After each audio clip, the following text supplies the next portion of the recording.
रात के करीब 12 बजे का वक्त था। गर्मियों की रातें थीं और मैं अपने कमरे में सो रही थी। अचानक मेरे कमरे के दरवाजे पर दस्तक हुई। पहले तो मैं थोड़ा डर गई, लेकिन फिर सोचा शायद मेरा भाई ही होगा, क्योंकि घर में मेरे और भाई के अलावा कोई और नहीं था। मैंने उठकर दरवाजे की ओर कदम बढ़ाए।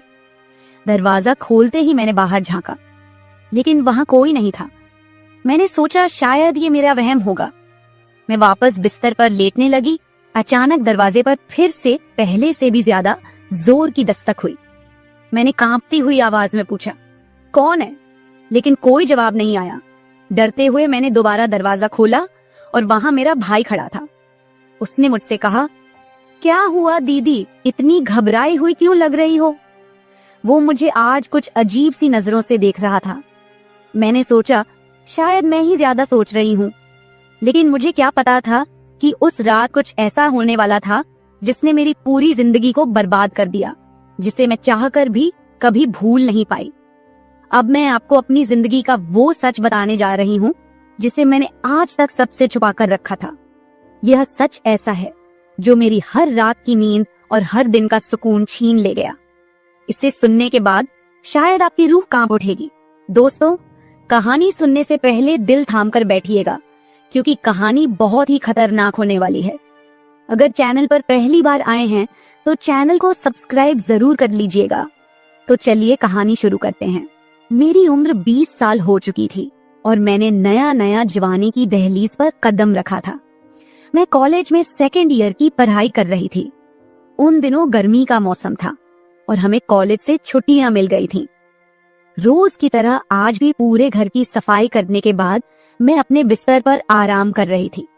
थकान से चूर होकर ऐसा लग रहा था जैसे पूरा बदन अकड़ गया हो। मैं अपने बिस्तर पर लेटकर सुकून पाने की कोशिश कर रही थी और हाथों से अपने सिर की मसाज कर रही थी।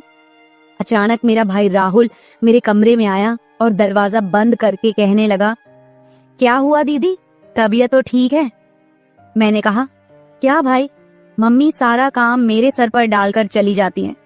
कॉलेज की छुट्टियां क्या हुई, सारे घर की जिम्मेदारी मुझ पर आ गई है। ऊपर से काम वाली बाई भी छुट्टी पर है। मुझसे नहीं होते ये घर के काम। मेरी बात सुनकर वह मेरे पास आकर बैठ गया और कहने लगा, मेरी प्यारी बहन, कोई बात नहीं, मैं अभी तुम्हारे लिए दूध लेकर आता हूँ, उसे पियोगी तो सुकून मिल जाएगा। राहुल की बात सुनकर मैं मुस्कुरा दी और कहा, बस तुम खाना बाहर से ले आना, मैं थोड़ी देर सोऊंगी तो मेरी तबीयत कुछ बेहतर हो जाएगी। राहुल कमरे से निकल गया। कुछ देर बाद ठंडे दूध के गिलास के साथ वह वापस आया। मुझे उस पर बहुत प्यार आया।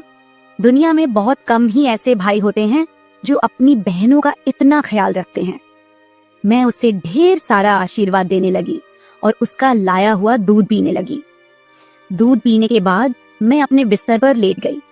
राहुल कहने लगा, चलो दीदी, मैं तुम्हारा सिर दबा देता हूँ, तुम सो जाओ। वह मेरे पास बैठ गया और अपने हाथों से मेरा सिर दबाने लगा। उसके हाथों से मुझे सुकून मिलने लगा और मेरे सर का दर्द भी कम हो गया था। मैं आंखें मूंद कर लेट गई और कुछ ही देर में मैं गहरी नींद सो गई। मुझे कोई भी होश नहीं था कि मैं कितने घंटे तक सोती रही। जब मेरी आंख खुली तो मैंने घड़ी पर टाइम देखा। रात के 9 बज चुके थे। शायद थकावट की वजह से मुझे वक्त का एहसास ही न हुआ। मम्मी और पापा भी ऑफिस से वापस आ चुके थे। मुझे कुछ भी समझ नहीं आ रहा था और मेरा पूरा शरीर दर्द कर रहा था।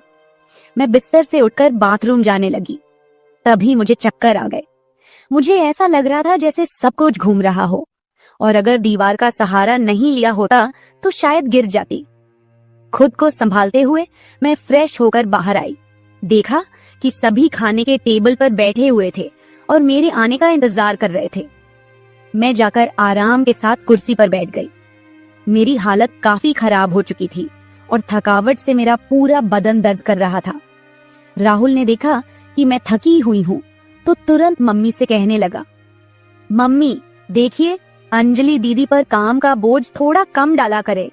अरे, अगर काम वाली नहीं आ रही तो उसकी जगह किसी और को रख ले। यह बेचारी सारा दिन काम करके थक जाती है। देखें तो इसकी रंगत भी पीली पड़ चुकी है। वाकई में मेरी हालत दिन ब दिन खराब होती जा रही थी। मम्मी और पापा दोनों ही काम करते थे, क्योंकि सिर्फ पापा की जॉब से घर का खर्चा चलना मुश्किल था।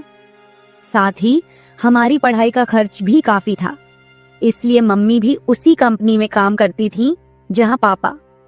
हम दोनों भाई बहन कॉलेज जाते थे, लेकिन गर्मी के मौसम में छुट्टियां होने की वजह से घर पर ही थे।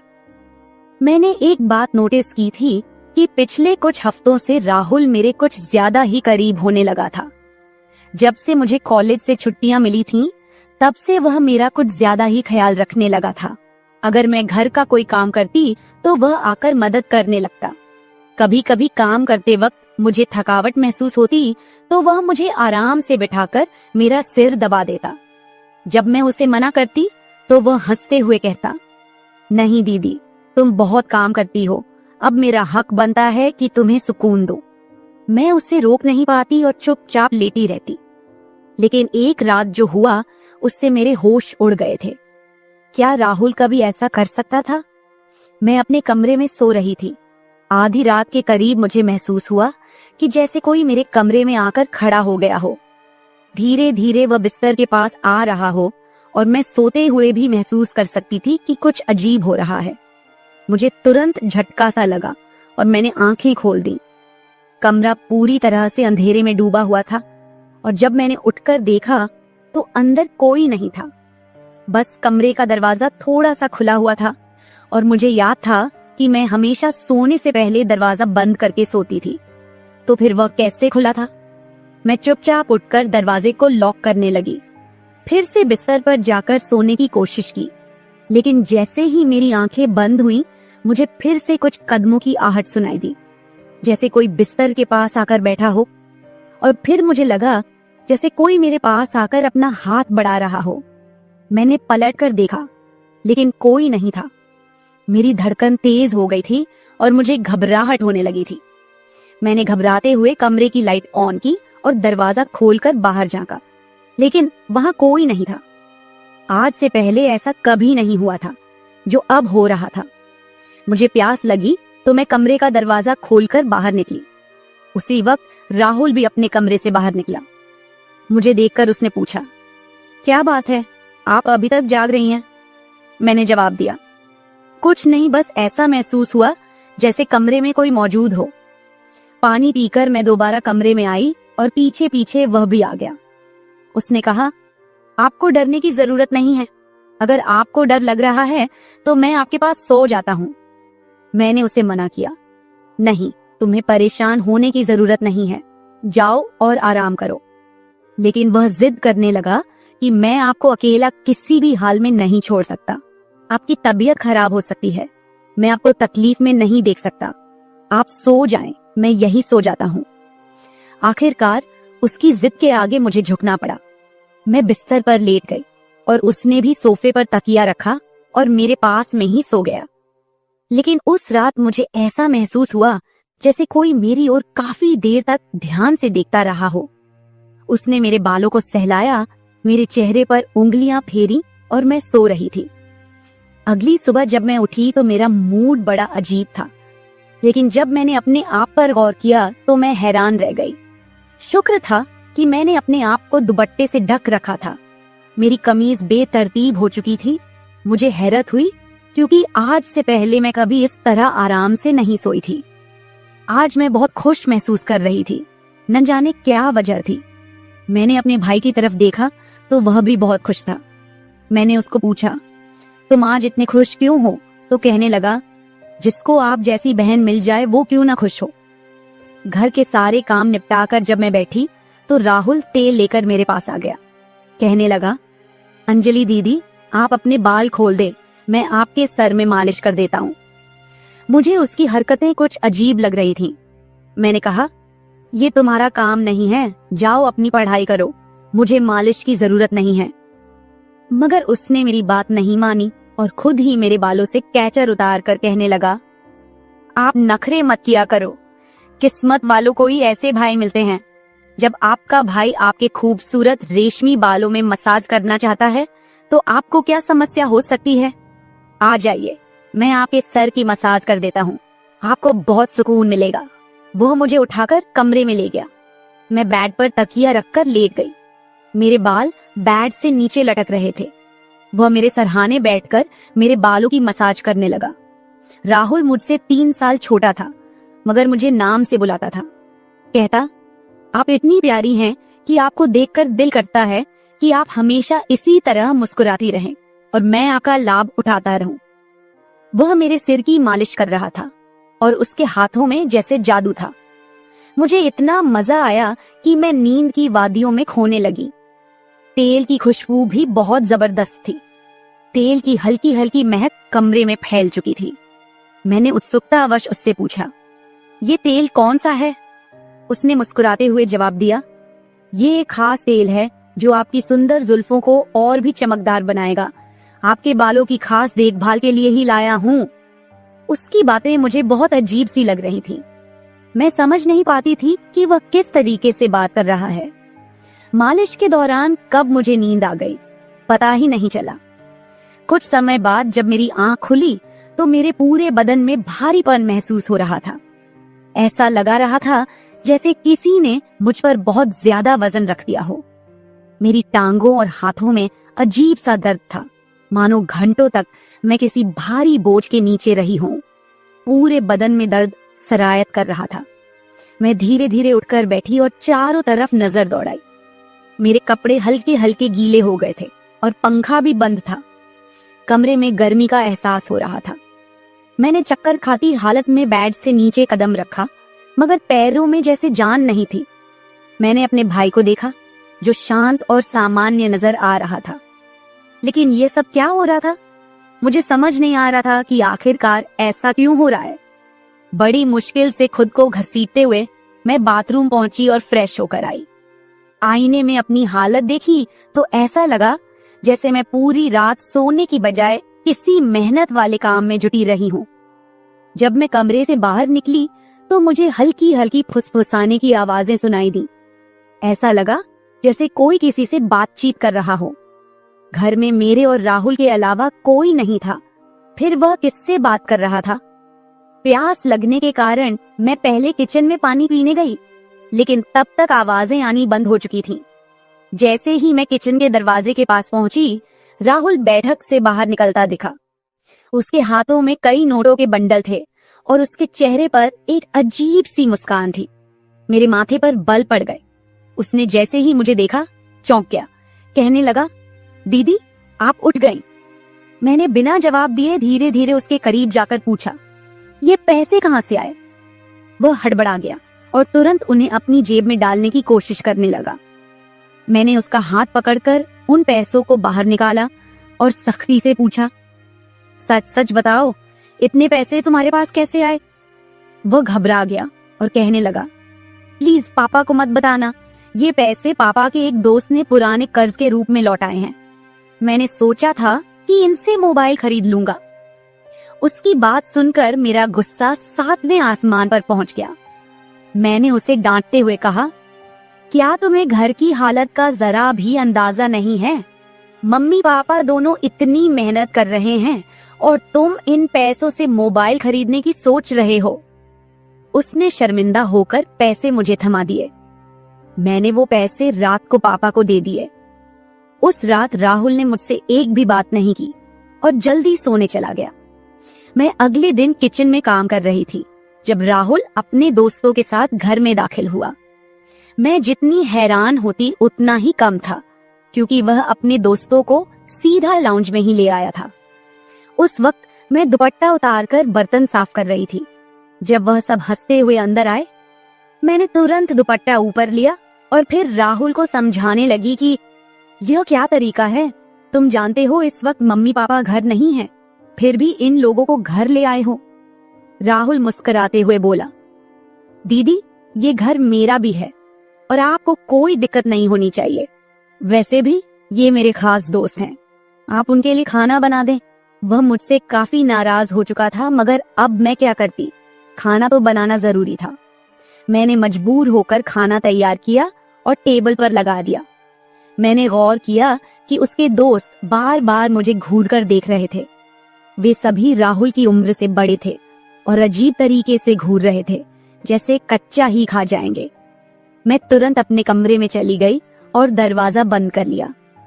उनके जाने के बाद मैंने राहुल से कड़े शब्दों में कहा, दोबारा तुम्हारे दोस्त इस घर में नजर न आए, नहीं तो मैं मम्मी पापा को सब बता दूंगी। राहुल ने कुछ पल मेरी ओर देखा और फिर मुस्कुराते हुए बोला, ठीक है, वो नहीं आएंगे, लेकिन आप मम्मी पापा को कुछ मत बताइए।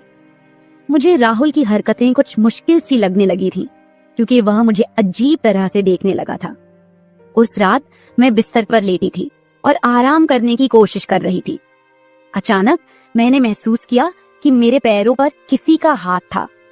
मैं हड़बड़ाकर उठी और देखा कि राहुल मेरे पैरों को अपनी गोद में रखकर मसाज कर रहा था। मैंने उससे ऐसा करने से मना किया, मगर वह कहने लगा, मैं जो कर रहा हूँ मुझे करने दे। इस घर में एक मैं ही हूँ जिसे आपकी इतनी फिक्र है। मम्मी पापा को तो बस अपने काम की पड़ी रहती है। खैर, मैं भी थक चुकी थी। आंखें बंद की और सोने लगी। राहुल के हाथों मसाज करवाने से मैं नींद की गहराई में खोने लगी थी, मगर जब मेरी आंख खुली तो मेरे होश उड़ गए। मेरा सर बुरी तरह चकरा रहा था।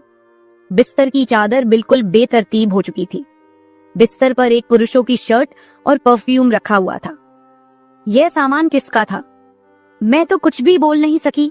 सर में इतनी तेज दर्द था कि मैं दोबारा बिस्तर पर गिर गई, जैसे मैं पूरी तरह होश में नहीं थी। मुझे अब समझ में आने लगा था कि जब भी मेरा भाई उस तेल से मेरे सर की मसाज करता था तो मुझे इतनी गहरी नींद क्यों आ जाती थी। मुझे पास में किसी की फुसफुसाहट सुनाई दे रही थी, मगर कौन बोल रहा था यह मैं पहचान नहीं सकी।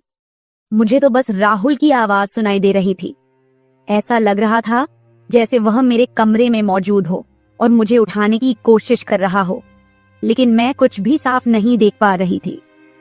कुछ देर बाद जब मेरी आंख खुली तो सारा दृश्य मेरी नजरों के सामने घूमने लगा। मैंने सबसे पहले बेड की तरफ देखा, जहां शर्ट और परफ्यूम पड़े थे, मगर अब वहां कुछ भी नहीं था।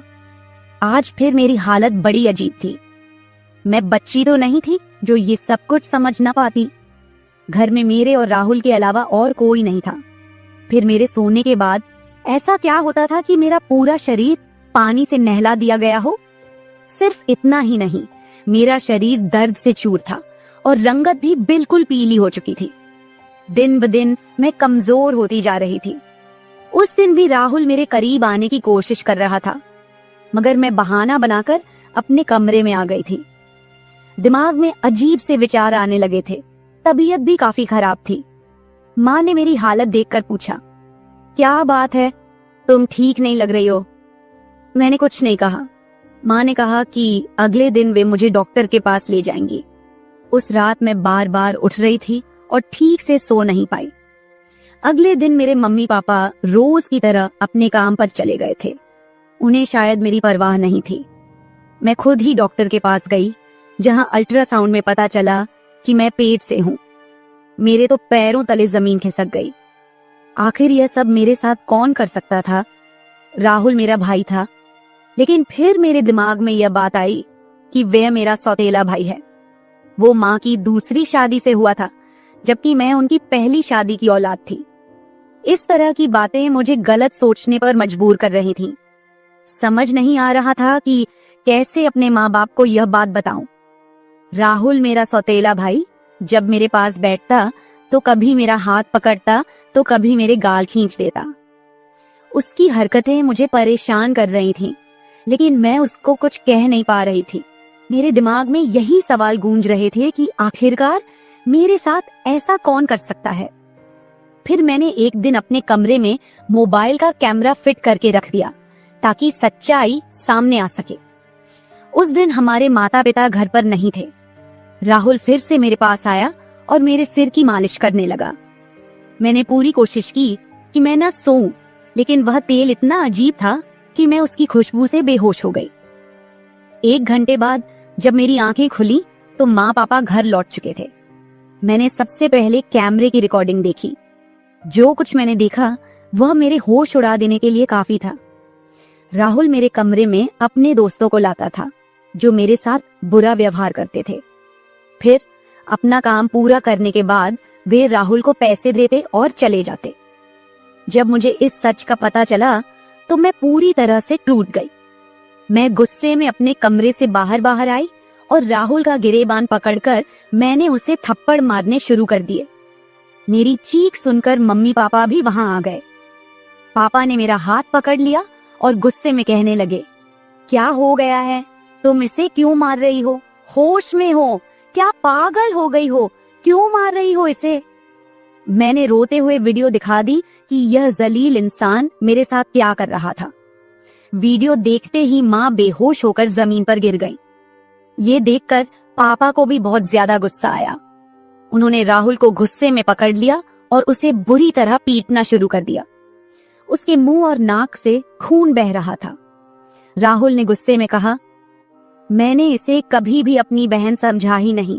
मुझे पैसों की जरूरत थी। लोग इसके लाखों रुपए देने को तैयार थे। मुझे अपनी जरूरतें पूरी करनी थी, इसलिए मैंने यह कदम उठाया। मैं अपने कानों पर हाथ रखकर बस रोए जा रही थी।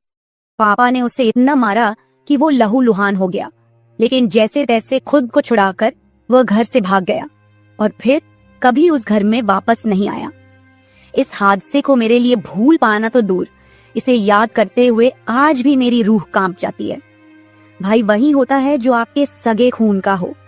किसी भी अनजान मर्द के सहारे अपनी बेटी को छोड़ना बहुत बड़ी भूल हो सकती है, क्योंकि कुछ शैतानी सोच रखने वाले लोग हर वक्त इस ताक में रहते हैं कि कब किसी मासूम की इज्जत से खिलवाड़ करें। मेरी वीडियो देखने वाले सभी दर्शकों को यही गुजारिश है कि अपनी बहन बेटियों को कभी भी किसी अनजान मर्द के सहारे उन्हें अकेला न छोड़े और बेटियों की सिर्फ परवरिश मत कीजिए, उन्हें आत्मनिर्भर और आत्मरक्षक बनना सिखाइए। इस सारे मामले में आपको किसकी गलती लगती है? हमारे माँ बाप की, जिन्होंने पैसा कमाने के चक्कर में हमारे ऊपर कभी ध्यान ही नहीं दिया, या फिर मेरी, जो अपने सौतेले भाई पर सरगे से भी ज्यादा भरोसा करती थी, या फिर इस समाज की, जो बेटियों को कमजोर और बेबस मानता है। आपकी राय मेरे लिए बहुत मायने रखती है। कमेंट बॉक्स में जरूर बताएं कि इस पूरे मामले में आप किसे गलत मानते हैं। मैं अपनी कहानी आपके साथ इसलिए साझा कर रही हूँ ताकि यह किसी और के लिए एक सीख बन सके। यह सिर्फ एक घटना नहीं है, बल्कि एक चेतावनी है कि हम सबको सतर्क रहना चाहिए। अगर आपको मेरी यह कहानी पसंद आई और आप मानते हैं कि इसे सुनकर कोई और भी जागरूक हो सकता है, तो इसे शेयर जरूर करें। अगर आप ऐसी और भी कहानियां सुनना चाहते हैं जो मनोरंजन के साथ एक संदेश भी दें, तो मेरे चैनल को सब्सक्राइब जरूर करें। बेल आइकॉन दबाना मत भूलिएगा ताकि आपको मेरी हर नई कहानी समय पर मिल सके। कल फिर मिलते हैं एक नई कहानी के साथ। धन्यवाद। हेलो दोस्तों, आज की कहानी मेरे और मेरे ससुर जी के रिश्ते के बीच की है। मेरा नाम कामिनी है और मेरी उम्र अभी 26 साल है। मैं काफी खूबसूरत हूँ। मैंने अपनी बॉडी को पूरा फिट रखा हुआ है क्योंकि मैं रोजाना एक्सरसाइज करती हूँ। मेरी शादी को 7 साल हो चुके हैं। मेरे मम्मी पापा ने गरीबी की वजह से मेरी शादी कम उम्र में ही एक अमीर लड़के से करवा दी, लेकिन वो लड़का अक्सर बीमार रहता था। उसके हार्ट में कोई प्रॉब्लम थी। मैं अपनी शादी से ज्यादा खुश नहीं थी, पर मेरे पति मुझसे बहुत ज्यादा प्यार करते थे। अब मेरी शादी को 2 साल हो चुके थे, लेकिन अभी तक कोई भी बच्चा नहीं हुआ था। हमारे घर में मैं, मेरे पति और ससुर जी थे। हम तीनों ही बहुत प्यार से रहते थे। मेरे ससुर जी की उम्र 45 से 50 साल की होगी, लेकिन वो काफी जवान दिखते हैं क्योंकि उन्होंने अपने शरीर को पूरा फिट रखा हुआ है। फिर एक दिन मेरे पति की तबीयत ज्यादा खराब हो गई और उनकी मृत्यु हो गई। मेरे सामने मानो दुखों का पहाड़ टूट पड़ा हो। अब मैं एक विधवा हो चुकी थी। धीरे धीरे मेरे पति को गुजरे काफी समय हो गया था। अब मेरे ससुर जी और मैं दोनों ही घर में रहते थे। मैं बहुत ही उदास रहने लगी थी, लेकिन मेरे ससुर जी मुझे बहुत समझाते थे कि कामनी, अब जो होना था वो हो गया है, इतनी टेंशन मत लो, तुम भी बीमार हो जाओगी। मैं तो कहता हूँ कि तुम दोबारा से शादी कर लो, अभी तुम्हारी उम्र ही क्या है। पर साथ ही साथ वो मुझे अजीब सी नजरों से देखते थे। फिर मैं अपना घर चलाने के लिए जॉब करने लगी क्योंकि मेरे घर में अब कमाने वाला कोई नहीं बचा था। मैं दिन भर ऑफिस में रहती और शाम के 7 बजे तक घर आती। ससुर जी का बिजनेस ठीक ठाक चलता था, पैसों की कुछ खास चिंता नहीं थी। फिर भी मैं सोचती हूँ कि खाली घर पर बैठकर क्या करूँगी, इसलिए जॉब करती हूँ और थोड़ा दिल भी बहल जाता है और टाइम पास भी हो जाता है। अब मेरे पति को गए हुए बहुत दिन हो चुके थे, इसलिए मैं उनकी मृत्यु के सदमे से थोड़ा थोड़ा बाहर निकल रही थी। ऑफिस की सहेलियों ने मुझे बहुत समझाया कि तुम शादी कर लो। मेरी एक बहुत अच्छी सहेली है, हम दोनों साथ साथ ऑफिस जाती हैं। एक दिन ऑफिस से निकलते वक्त मेरी सहेली ने मुझे घर पर बुलाया, क्योंकि मेरे ऑफिस और घर के बीच ही मेरी सहेली का घर है, तो मैं उसके घर चली गई। हमने चाय पी और फिर इधर उधर की थोड़ी बातें की। मेरी सहेली ने कहा कि क्या तुझे पता है ऑफिस में क्या चल रहा है? मैंने कहा नहीं यार, मुझे उससे क्या फर्क पड़ने वाला है, वैसे भी तो मैं ऑफिस में अपना मन बहलाने के लिए ही जाती हूँ। फिर मेरी सहेली बोली, फिर तू सुन ले, हमारे ऑफिस में सभी लोग एक दूसरे से मिलकर रहते हैं और किसी को भी कोई समस्या हो वो सभी मिलकर सुलझा लेते हैं। देखो, जो काम वाली आंटी है वह विधवा हो चुकी है, लेकिन ऑफिस के लोगों ने मिलकर उनकी शादी करवा दी है। अब वह बहुत खुशी खुशी रहती है और उनका भी एक सहारा बन गया है। मैंने उसकी बातों पर ज्यादा ध्यान नहीं दिया और वहाँ से अपने घर चली आई।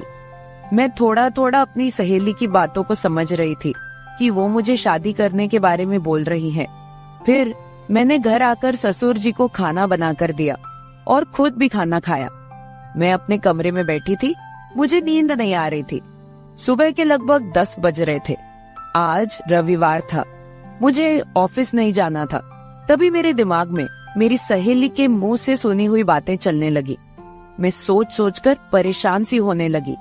फिर मेरे दिमाग में कुछ आया और मैं अपने ससुर जी के कमरे की ओर चली गई। जब मैं अपने ससुर जी के रूम में गई तो उनके हाथ में एक किताब थी। मुझे देखकर उन्होंने किताब को तकिए के नीचे रख दिया। मैंने देख लिए था कि ससुर जी कौन सी किताब देख रहे हैं। मैंने कहा, ससुर जी आप क्या पढ़ रहे हो? वह बोले, कुछ नहीं बहू, किताब देख रहा था बस। बताओ क्या बात है? मैं बोली, कुछ नहीं ससुर जी, मुझे आपसे कुछ जरूरी बात करनी है। उन्होंने कहा, हाँ बहू कहो, क्या बात करनी है? मैंने कहा, ससुर जी बात थोड़ी अजीब है, मैं सोच रही थी कि आपसे कहूँ कि नहीं। उन्होंने कहा, अरे पहले तुम बोलो तो सही, क्या बात है? ऐसा कभी हुआ है कि तुमने कभी मेरे से कुछ मांगा हो और मैंने तुम्हें लाके ना दिया हो? तुम मेरा इतना ख्याल रखती हो, जो भी बात है खुलकर बोलो। फिर मैंने हिम्मत करके ससुर जी को बोला कि अब मेरे पति की मृत्यु को 2 साल होने को आए हैं। उनकी मृत्यु के बाद से मैं बड़ी मुश्किल से सदमे से बाहर आई हूँ। अभी मैं घर से बाहर जाती हूँ तो मुझे बड़ी दिक्कत होती है। आपको तो पता ही है कि विधवा औरत की तरफ लोग कैसी नजरों से देखते हैं और उसके बारे में लोग कैसी सोच रखते हैं। आपने मुझे बहुत बार बोला है कि तुम शादी कर लो। मैं चाहती हूँ कि आप मेरे लिए एक पति की खोज करो, क्योंकि अकेले मेरी जिंदगी मुझसे नहीं निकाली जा रही। मैं भी चाहती हूँ कि मेरा भी कोई जीवन साथी हो जो मेरे सुख दुख की बात करे और मुझे बहुत ज्यादा प्यार करे। आपको पता है, एक औरत की कई जरूरतें होती हैं जो सिर्फ पति ही पूरी कर सकता है। बाकी आपको पता ही है कि मेरे माँ बाप तो इतने गरीब हैं कि उन्होंने पता नहीं एक बार मेरी शादी कैसे कर्ज उठाकर की है। मैं अब उनको कोई तकलीफ नहीं देना चाहती। अब मेरे लिए तो आप ही सब कुछ हो। मैं बड़ी हिम्मत करके आपसे ये बात कह रही हूँ। मुझे विश्वास है कि आप मेरे लिए कुछ अच्छा ही करोगे। उसके बाद ससुर जी ने मुझे अपने पास बैठा लिया और मेरे साथ कुछ बातें करने लगे और मेरे सुख दुख को बांटने लगे। फिर ससुर जी मुझसे बोले, बहू, जिस चीज की तलाश तुम बाहर से कर रही हो वो चीज तुमको घर में ही मिल सकती है। अगर तुम चाहो तो मैं तुम्हारी सभी जरूरतों को पूरा कर सकता हूँ। ससुर जी की बात सुनकर तो मेरे होश ही उड़ गए। मैंने बोला, ससुर जी, मैं तो आपकी बेटी सामान हूँ, आप ये सब कैसे सोच सकते हैं? ससुर जी बोले, देखो बहू, तुम्हें पता है तुम्हारी सासू माँ की मृत्यु के बाद से मैं अकेला ही जिंदगी बीता रहा हूँ। और जब से तुम्हारे पति की मृत्यु हुई है तुम भी अकेले जिंदगी बिता रही हो। अगर तुम्हारा इरादा हो तो हम दोनों का अकेलापन दूर हो जाएगा और हम दोनों एक दूसरे के सहारे जिंदगी बिता लेंगे और बाहर किसी को कुछ भी पता नहीं चलेगा। बाकी मेरे जाने के बाद ये सारी प्रॉपर्टी भी तो तुम्हारी ही है और इस प्रॉपर्टी को संभालने वाला भी तो कोई चाहिए। बाकी लोगों की टेंशन मत लो, वो तो जब तुम विधवा की जिंदगी जी रही हो तब भी बातें करते थे और अब भी बातें करेंगे। सच कहूँ तो बहू, मैं तो उसी वक्त तेरा दीवाना हो गया था जब मैंने तुम्हें पहली बार देखा था। फिर मैंने ससुर जी को बोला कि मैं सोचकर बताती हूँ। अगली सुबह में उठी और खाना बनाने लगी। अगले दिन मैं ऑफिस नहीं गई, मैं किचन में खाना पका रही थी। तभी ससुर जी किचन में आए और बोले, बहू आज ऑफिस नहीं जा रही हो क्या? मैंने कहा, नहीं आज नहीं जा रही हूँ, आज मैंने ऑफिस से छुट्टी ले ली है। आप कहीं जाने वाले थे, गए नहीं क्या? वो बोले, नहीं आज मेरी तबीयत ठीक नहीं है। मैंने सोचा कि आज घर रहकर आराम कर लेता हूँ। कुछ देर के बाद घर में कुछ मेहमान आ गए। हम लोग मेहमानों के आदर सत्कार में लग गए। मैंने उनसे हालचाल पूछा और उन लोगों से ढेर सारी बातें की। मेहमान के रूप में मेरे चाचा और चाची जी आए हुए थे। जब मैं मेहमानों से बातें कर रही थी तभी ससुर जी बाहर घूमने चले गए। उनकी आदत है कि जब वह घर पर रहते हैं तो वह खेतों की तरफ घूमने चले जाते हैं। फिर थोड़ी देर के बाद मेरे चाचा चाची भी खाना खाकर चले गए। दोपहर के 1 बजे का समय हो चुका था। मेरे दिमाग में ससुर जी की बातें घूम रही थी। मैं सोच रही थी कि इस अकेलेपन के साथ मैं सारी जिंदगी कैसे बिताऊंगी। मैं ससुर जी के साथ रहूंगी तो हो सकता है कि हमारा कोई बच्चा भी हो जाए। और ससुर जी की बात सही है, उनके जाने के बाद उनकी सारी प्रॉपर्टी भी तो मेरी ही है। मुझे ससुर जी की बातें काफी हद तक सही लग रही थी। फिर मैंने ससुर जी को कॉल किया और बोली, ससुर जी खाना तैयार हो गया है, आकर खाना खा लीजिए। इस पर वह बोले, मैं अभी बाहर हूँ और मुझे थोड़ा टाइम लगेगा। मैंने कहा ठीक है, मैं जरा बाहर जा रही हूँ तो देर शाम तक वापस आऊंगी, क्योंकि मैंने मार्केट शॉपिंग करने के लिए जाना था। फिर मैं मार्केट चली गई और वहाँ से अपने लिए और ससुर जी के लिए कुछ कपड़े खरीद कर लाई। जब मैं घर पहुँची तो शाम के 7 बज चुके थे। ससुर जी अपने कमरे में सो रहे थे। मैंने ससुर जी को उठाया और वो नहाने चले गए। अब चारों तरफ शांति हो चुकी थी। शाम के 8 बज चुके थे। फिर मैं ससुर जी के पास गई और उनको वो सब बातों के लिए हाँ बोल दी जो उन्होंने मुझे कही थी। ससुर जी मेरी हाँ सुनते ही खुश हो गए। फिर मैं उनके साथ, उसके बाद तो आप समझ ही सकते हैं, जो होना था वो हो गया। मैंने ससुर जी को फिर से अपनी ख्वाहिश बताई और ससुर जी ने मेरी ख्वाहिश पूरी कर दी। हम दोनों ने 1 से 2 घंटे तक एक दूसरे से वो सब बातें की और सारा काम किया।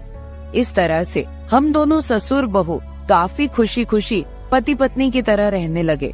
अब मुझे किसी भी चीज की दिक्कत नहीं होती, क्योंकि अब मुझे कहीं भी जाना होता है तो मैं ससुर जी के साथ चली जाती हूँ और हम खूब एंजॉय करते हैं। कुछ दिन बीत जाने के बाद ससुर जी बोले, कामिनी अब तुम मेरे बिजनेस के बारे में सारा कुछ समझ लो और खुद सारा बिजनेस संभाल लो।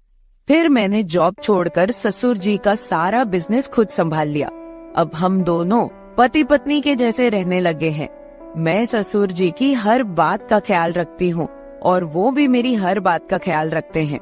कुछ देर के बाद हमारे घर बच्चा भी हो गया और हमारी जिंदगी काफी अच्छे से चल रही है।